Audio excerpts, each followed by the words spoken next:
Now back to Outdoors with Larry Ray on ESPN 790. Brought to you proudly by the Tennessee Wildlife Resource Agency, Gaston's White River Resort, and Barton Power Sports. Hey, good Saturday morning. Welcome back to Outdoors with Larry Ray as we sit in our 14th year on the air. And this is Larry Ray here most of the time unless something happens to me. And you never know when I lose my voice, as I did a couple of weeks ago. Missed my first show in 14 years, but I wouldn't miss this show even if I didn't have a voice, because I'm really fired up about this. This is for really Saturday. Ron Wong. Good morning, everybody. Bill Cooksey. Morning. In studio, and let's roll it out right now, because I can't think of a better person to start out this show, because we have three of the giants, and I'm not talking about size. I'm talking about people are recognizable of super women outdoors stars. World. And let's start right out with the First Lady of Hunting, our good friend Brenda Valentine. Good morning, Brenda. Good morning, guys. How are y'all? Oh, we're doing great, and love the chance to talk to Brenda from Booger Holler up there. And you nailed it right then, Larry. I got it, because I know when we talk to Brenda, she's not on a cell phone, folks. No, not unless she's up in a tree right now. She's got, you can't get that in Booger Holler, but and it's. You're in Henry County, right? I mean, I am. Let's let everybody know that you're really, this is not where Minnie Pearl lived. This is your home. How close to Paris are you? I'm about 15 miles northwest of Paris, out in the country out here. Well, Brenda is a long-time guest on this show many times in our long career. I always love to talk to Brenda, the First Lady of Hunting. And really, we're going to talk to Brenda a little first before we get in some other things, because she has stepped up her webpage, right, Brenda? I have. It's been totally torn down and rebuilt, just for a number of reasons, but the same reason that you'd remodeled your house or anything. It was time. Yes. So, real happy with that. And this www.brendavalentine.com.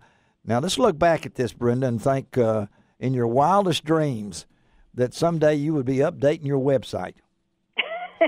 Well, in my wildest dreams, websites weren't even invented yet. I drive down the road now and I see these tobacco fields and these cotton patches, and I'm always thinking about how I grew up, Yes. dragging a cotton sack or hoeing and suckering this tobacco. And I'm so thankful that when it's 100 degrees like it's been the last few days, that I'm not out there doing that right now. You don't miss chopping cotton? Well, that was a little bit cooler, but in the spring, I don't miss it, but I still put out a big garden, and I'm still keep dirt under my fingernails, but I don't have to know that I have to do it every morning when I get up. That's exactly my wife, the same thing, Brenda. She grew up in a little town in Arkansas, and she tells me about chopping cotton, and I tell her about wearing cotton. That's we have no sympathy for folks like you. No, I know it. I've heard that many times from her. And again, we're talking to Brenda Valentine, who the First Lady of Hunting, and that is an official designation, because this lady was there when it started, has seen the transition from where it was. And I think our listeners, Brenda, before I talk a little bit about where you were last week, would like to know a little of your background, because it's a pretty amazing story. Well, Larry, I don't know that we have time. No, I know we don't, but depth, give me the abbreviated version. I grew up in a hunting family, just subsistence family. That was what we ate. I could not count how many squirrels I've eaten for breakfast, but it was a very remote area. We didn't have, cars and stuff didn't go up and down the road. It was a little old dead-end road, and we, just lived on the land. And, we had hogs and cattle, but they're too valuable to eat. Yeah. So we depended on wild game, and in the summertime we put out trot lines and nets, and I just grew up with guns around me and coon hunting, and this was before deer and turkey were anything like they are now. In fact, they were just pretty much non-existent in this area.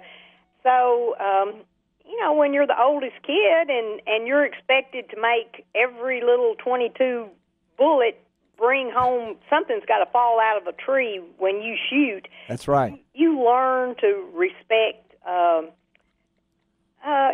don't know, I guess the whole nature of outdoor. You know that if you shoot all the squirrels this year, you're going to be hungry next year. So it was conservation before conservation was even talked about. And being raised like that, that's probably my very greatest blessing. Yeah. Because you understand and you appreciate, and I had the foundation of the woodsmanship that so many people skip over. Yes, they do. don't know the trees and the animals and everything out there. So coming from that, from my very earliest memories, it was only natural that when the doors began to open for women in the hunting industry, heck, I had a lifetime of training. It was just walk in and start teaching others, and I still do that. I'm on the road all the time now, sharing those experiences and trying to teach other people that are interested in this, people that want to be a little more self-sufficient, live a little closer to the land on, maybe how to process their meat or how to teach their kids safe gun handling or just whatever it is. There's so many different areas of the outdoors, and I don't guess anybody ever knows all of them, but I never had to learn because that was just, I was born into it, and that's what I grew up knowing. Well, we're talking again to Brenda Valentine, and I know, Bill. I want to know how the squirrels are looking this year because we're only a few weeks out from season opening up. I'm going to tell you, they've multiplied like rats. More people need to be squirrel hunting and frying those boogers up because here in the yard. I'll tell you something else that we've really got going, I think, in West Tennessee, and I'm hearing reports all over the state, is our turkey population, and I say this because so many states are down. Arkansas has been hit, Mississippi. Yes. A lot of the states, their turkey populations are way off in the last few years, but we've had great hatches up in this area. This morning, just right outside my office window, there was probably 12 poults with a couple of hens, and they're up as big as my laying hens out here. It's heartwarming to see that they've come through the spring. We didn't have those torrential downpours and late cold spells and stuff that sometimes hurts the hatch.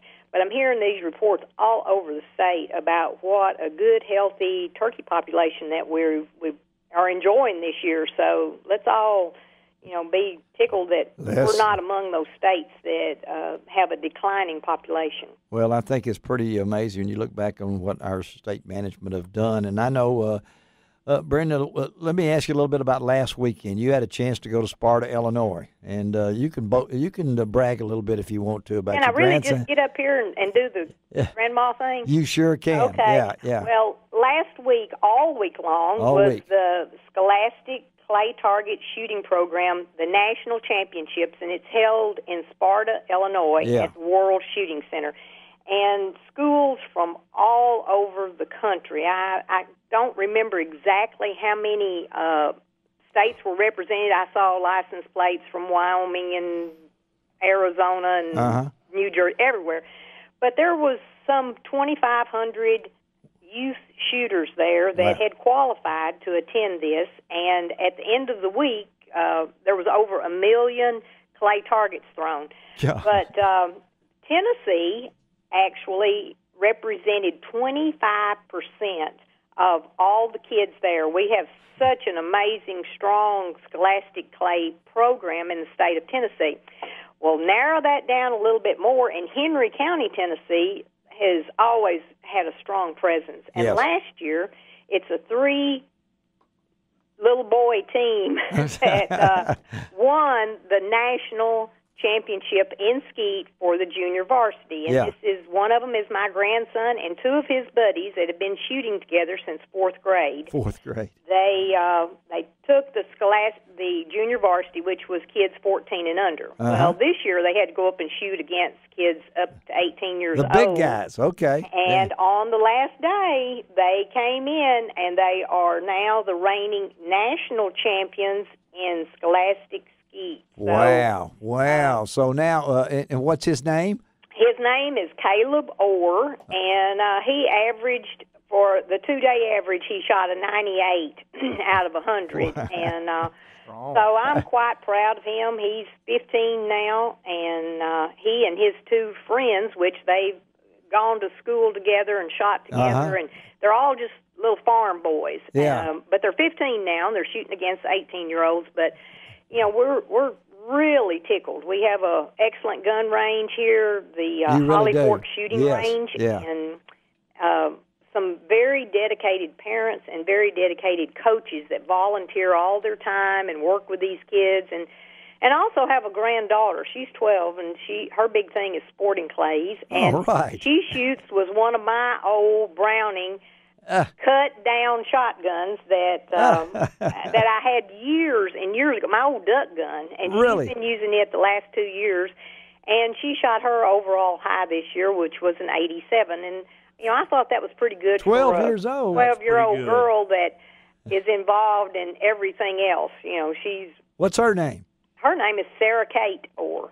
Sarah Kate Orr. Okay, That's and right. so you can. So as we close out this segment with Brenda Valentine, Grandma had a chance to go up and just be Brenda Valentine, Grandma, right? And you got to see. Oh, I do. Yes, wasn't I'm that back fun? there cheering, and they're saying, "Shh, Who you're was not that? supposed to cheer when they hit one." And I said, "Well, everybody else can sit here quietly, but grandmas are privileged, and if I want to cheer, just get out of the way Cheer and watch." on. Cheer on. Legend of the Outdoors can cheer anytime she wants to. I did. All right, Brenda Valentine, again, appreciate you, girl, and thank you for being on Outdoors with Larry Ray. And you got the welcome mat anytime, and appreciate your work and your ambassadorette, I guess. I'm not sure what. I don't know what that word is. I don't know either, but it's always an honor to be invited to be a part of your show, Larry. Thank you. Thank you, keep girl. up the good work. Have a great weekend. Okay, we'll talk to you later. All right. Bye now. Bye now from Booger Holler. All right, let's take a break on Outdoors with Larry Ray. Come right back on ESPN 790.